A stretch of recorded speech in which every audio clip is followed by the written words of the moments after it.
কিছু মানুষ আছে যারা ঘন্টার পর ঘন্টা একা থাকতে পারে, না তাদের আড্ডা লাগে, না সব সময় কারো অ্যাটেনশন দরকার হয়।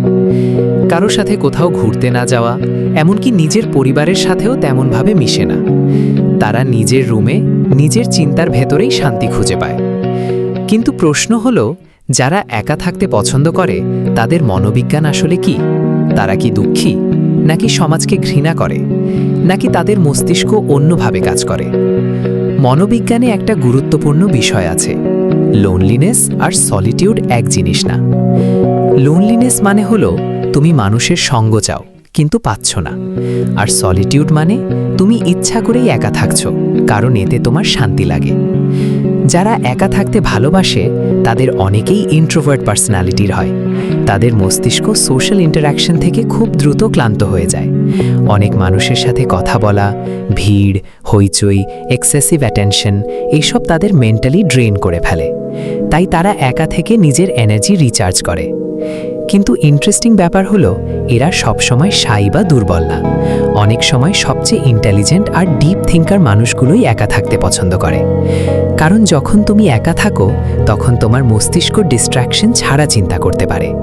তুমি নিজের ইমোশনস বুঝতে পারো, নিজেকে অ্যানালাইজ করতে পারো, এমনকি ক্রিয়েটিভ আইডিয়াও বেশি আসে। বিখ্যাত বিজ্ঞানী অ্যালবার্ট আইনস্টাইন একবার বলেছিলেন, quiet life stimulates the creative mind. অনেক ক্রিয়েটিভ মানুষ, রাইটার, ফিলসফার আর সায়েন্টিস্ট একা সময় কাটাতে পছন্দ করতেন, কারণ নীরবতা মস্তিষ্ককে গভীরভাবে ভাবতে সাহায্য করে। আরেকটা কারণ হলো ট্রাস্ট ইস্যু।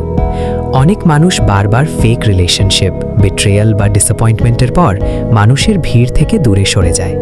তারা বুঝে যায় সবাইকে ইমপ্রেস করার চেয়ে নিজের পিস প্রোটেক্ট করা বেশি ইম্পর্ট্যান্ট। তাই তারা কম মানুষ চুজ করে, কিন্তু রিয়েল মানুষ চুজ করে। তবে এখানে একটা ডেঞ্জারাস দিকও আছে। যদি কেউ দীর্ঘদিন কমপ্লিটলি আইসোলেটেড হয়ে যায়, তাহলে সেটা মেন্টাল হেলথের উপর খারাপ প্রভাব ফেলতে পারে। কারণ মানুষ বায়োলজিক্যালি সোশ্যাল ক্রিচার।